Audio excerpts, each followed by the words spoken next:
अस्सलाम वालेकुम। कैसे आप सब लोग। आज आपको मैं ये गरारा बनाने का बहुत आसान तरीका आज आपसे शेयर करने वाला हूँ। तो वीडियो को मुकम्मल वॉच कीजिएगा और साथ लाइक शेयर कमेंट और चैनल को भी आप ज़रूर सब्सक्राइब कर लीजिएगा। तो आइए वीडियो स्टार्ट करते हैं। तो ये मेरे पास जो क्रश फैब्रिक है, तो अब बहुत आसान तरीक़ेकार के मुताबिक अभी आपको इसका जो गरारा है वो बनाने का आपसे आसान तरीका मैं शेयर करूँगा। तो ये इसके ऊपर ये जो एम्ब्रॉयडरी है ये आड़े रुख दी हुई है। तो आड़े रुख इसकी जो लंबाई है वो है 49 इंच। तो अभी आपको ये मैं इसकी जो मेजरमेंट है वो करके दिखाता हूँ। तो आप ये देख सकते हैं कि इसकी जो आड़े रुख इसकी जो लंबाई आ रही है वो है 49 इंच। और इसकी इस तरह जो लंबाई टोटल है वो है 3.5 मीटर।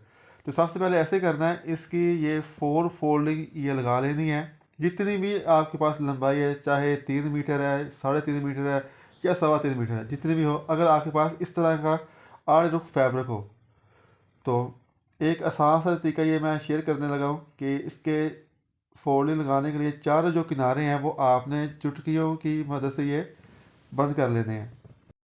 क्योंकि बगैर चुटकी के इसके जो किनारे बराबर करना ये काफ़ी ये मुश्किल हो जाता है। तो अब ये नीचे से इसकी जो लंबाई है वो ट्रोज़र के मैं लेने लगा हूँ। तो जो ट्रोज़र की जो तैयार लंबाई चाहिए वो है 36 इंच। तो इसकी जो जो क्रश फैब्रिक जो होता है, इसका जब ट्रोज़र तैयार करें तो उसमें 2 इंच एक्स्ट्रा लेते हैं। तो ये टोटल लंबाई बनेगी 38 इंच।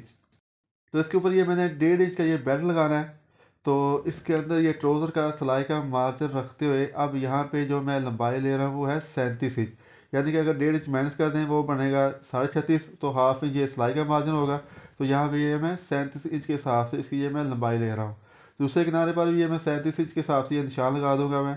तो दोनों निशानों को आपस में मिलाकर अब इनकी जो है कटाई वो मैं कर लूँगा। तो नीचे से इसकी लंबाई मैंने इसलिए ली है क्योंकि ऊपर वो एक जो फैब्रिक है वो मैंने बेल्ट के लिए निकालना है। तो उसके ऊपर किसी किस्म की कोई कढ़ाई नहीं है, वो प्लेन फैब्रिक है। तो इसलिए ये मैंने नीचे से जो उसकी लंबाई है वो मैंने ली है। तो अब मैंने आस्तीन का निशान लगाना है, वो है 15.5 इंच। तो ये मैंने 1.5 इंच का इसके ऊपर बेल्ट लगाना है। तो उसका मार्जिन निकालते हुए मैंने ये जो मेजरमेंट है वो मैंने ऊपर रख लिया है। तो ये मैंने 15.5 इंच के हिसाब से ये मैंने निशान लगा दिया है। तो अब यह यहाँ से ऐसे करना है, तकरीबन ये 1.5 इंच अंदर रखते हुए नीचे से इस तरह ये आसन की गुलाई दे लेनी है। फिर उसके मुताबिक अब इसकी जो है कटिंग कर लेनी है। बस इसके अंदर सिर्फ यही कटिंग है और इसके अंदर किसी किस्म की कोई कोई ख़ास कटिंग बिल्कुल नहीं है। तो इस तरह अगर आप ये शेप देकर इसके आसन की कटाई करेंगे तो फिर आसन की जो शेप है वो बहुत प्यारी आएगी। तो अगर ये स्ट्रेट जो है वो आप ये सिलाई लगाएंगे तो फिर आसन की शेप बिल्कुल सही नहीं बनेगी। तो दो जो फैब्रिक थे तो वो ओपन थे, तो एक जो फैब्रिक था वो मैंने फोल्ड किया हुआ था। तो अब उसको भी ये मैं कटिंग करने लगा हूँ। तो जब सिलाई लगानी है तो सबसे पहले ये जो दोनों आसन के पीसेस हैं इनको मिलाकर इनके ऊपर जो सिलाई है वो लगा लेनी है। तो उससे पहले अब इसका जो है बेल्ट वो तैयार करना है। तो आइए अब उसका ये आसान सा जो तरीका है वो आपसे ये मैं शेयर करने लगा हूँ। तो आपसे दोबारा रिक्वेस्ट है कि वीडियो को ज़रूर लाइक कीजिएगा, शेयर कीजिएगा, कमेंट कीजिएगा और चैनल पर न्यू है तो चैनल को भी आप ज़रूर सब्सक्राइब कर लीजिएगा। तो ये मैं इस फैब्रिक की आपसे थोड़ी सी देर मैंने पहले बात की थी कि ये एक प्लेन फैब्रिक है जिसकी जो मैंने बेल्ट के लिए निकालना है। तो इसे ये मैंने अच्छी तरह जो है वो प्रेस कर लिया है। तो इसकी जो टोटल जो मैंने इसकी चौड़ाई ली है वो है 4 इंच। तो अब इसकी जो लंबाई ली है वो मैंने हिप के हिसाब से लिया है। हिप जो है वो है 23 इंच। और इसका तरीका ये होता है बेल्ट बनाने का कि जितनी भी आपकी हिप हो उसमें आपने 4 इंच जो है वो जमा कर लेना है। यानी कि ये टोटल अब ये बनेगा जो हिप का हिसाब से जो बेल्ट का जो साइज़ लेना है वो होगा 27 इंच। तो अगर कोई हेल्दी लेडी हो उसके लिए ये बेल्ट बनाना हो तो उसमें आपने फिर जो है वो 5 इंच, यानी जितने भी वो उसमें 5 इंच आपने ऐड कर लेना है। तो सबसे पहले जो एक किनारा है वो मैंने हाफ इंच अंदर रखते हुए फोल्ड कर लिया है। तो एक किनारा फोल्ड करने के बाद अब जो दूसरा किनारा है वो मैं पहले किनारे के ऊपर रखते हुए फोल्ड कर रहा हूँ। तो इसका फ़ायदा ये होगा कि जो दोबारा जो किनारा बनाएंगे तो उसका जो किनारा वो अगले किनारे से हल्का सा जो है वो बाहर होगा। तो जब हम ये बेल्ट लगाएंगे तो भी जो सिलाई है वो नीचे नहीं उतरेगी। तो इस कार के मुताबिक आपने बेल्ट बनाना है। तो जब आप ये बेल्ट लगाएंगे तो आपको उस टाइम ये बिल्कुल इजी होगा बेल्ट लगाने में। तो ये मैं ख़ास तौर पर जो बिगनर्स हैं तो ये मैंने उनके लिए ये मैंने थोड़ी सी ज़रा यहाँ पे जो वीडियो है वो मैंने लंबी की है, ताकि उनको जो बेल्ट बनाने का जो तरीका है वो अच्छी तरह जो है वो समझ आ जाए।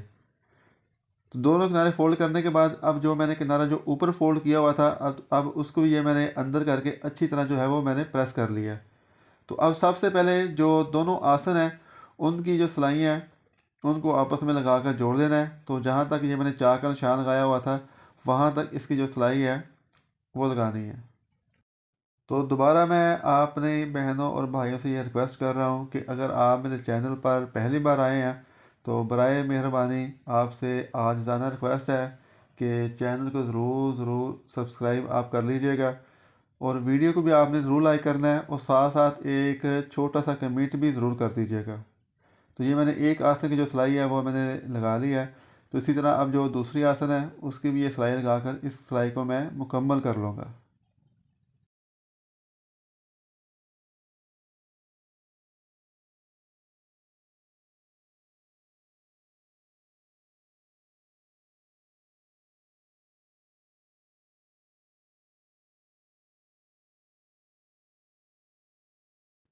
तो दोनों आसन की सिलाई लगाने के बाद अब यहाँ पर ये मैं प्लेट डालने लगा हूँ। तो यहाँ पे जो मैंने बेल्ट तैयार किया हुआ है वो है 27 इंच। तो अब ये मैं 27 इंच के हिसाब से अगर उसे यानी डबल करेंगे तो ये बनेगा 54 इंच। तो अगर उसे फोल्ड करके यानी कि इसकी जो है वो मेजरमेंट यानी हाफ निकालेंगे तो वो बनेगा 27 इंच। तो अब ये 27 इंच के हिसाब से ये मैं जो जितना भी बेल्ट है ना उसी हिसाब से प्लेट इसमें डालते हुए इसको जो किनारा जो है वो जो इसका फेर है जो घेरा है वो मैं तैयार कर लूँगा।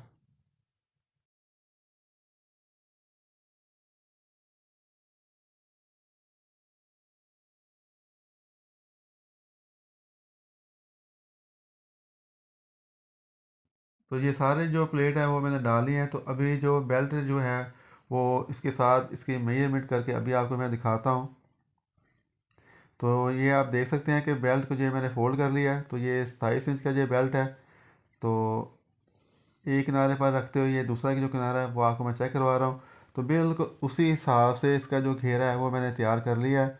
तो अब ये जो बेल्ट है वो स्टार्ट करना है। तो बेल्ट का जो किनारा है वो अंदर की तरफ फोल्ड कर लेना है स्टार्ट से, जैसे कि ये मैंने किया है। तो जहाँ भी ये आसन की सिलाई है तो वहाँ से ये जो इसकी जो सिलाई है बेल्ट की वो मैं स्टार्ट करने लगा हूँ। तो ये मैंने हाफ इंच का दबाव लेते हुए इसके ये मैंने एक सिलाई लगाई थी प्लेट के लिए। तो सेम उस सिलाई के ऊपर रखते हुए बेल्ट का जो किनारा है वो सिलाई लगाते जाना है।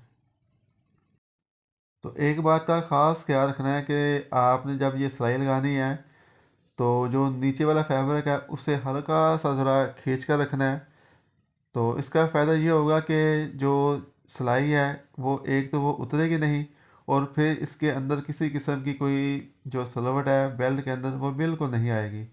तो जब ये आखिर पर पहुंचना है तो जो बेल्ट का जो किनारा जो है यहाँ से भी ये फोल्ड कर लेना है, और जो पहला किनारा है उससे तकरीबन 1 से 2 पॉइंट ऊपर चढ़ाकर इसकी जो सिलाई है वो लगा लेनी है।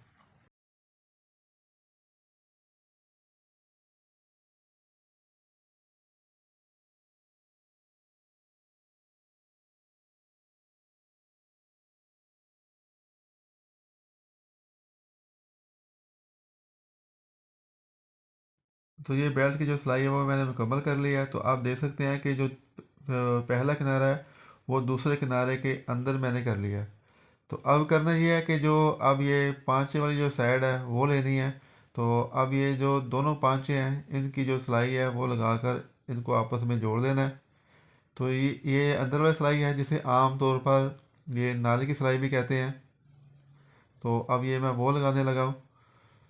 तो आपसे दोबारा रिक्वेस्ट है कि वीडियो को आपने ज़रूर लाइक करना है, शेयर करना है, कमेंट करना है, और चैनल को भी आप ज़रूर सब्सक्राइब कर लीजिएगा। तो ये आज आपसे मैंने गरारा बनाने का बहुत आसान तरीका आपसे मैंने शेयर किया है। तो मुझे उम्मीद है आपको आज की ये वीडियो ज़रूर पसंद आएगी। तो ये अब जो दूसरा पांचा है ये मैं उसकी सिलाई जो है वो स्टार्ट करने लगा हूँ। तो पांचे के ऊपर आपकी मर्ज़ी है कि आपने यहाँ पे कौन सी जो पीको है वो करवानी है। चाहे तो आप ये जो सिंपल पीको होती है जिसे कहते हैं बेबी पीको वो करवा सकते हैं, या जिग जैग जो पीको है वो भी आप करवा सकती हैं। तो जाते जाते आपसे आज ज़ाना रिक्वेस्ट दोबारा मैं करने लगा हूँ कि वीडियो को आप ज़रूर लाइक कीजिएगा, शेयर कीजिएगा, कमेंट कीजिएगा। तो मिलते हैं नेक्स्ट वीडियो में, उस वक्त तक अल्लाह हाफिज़।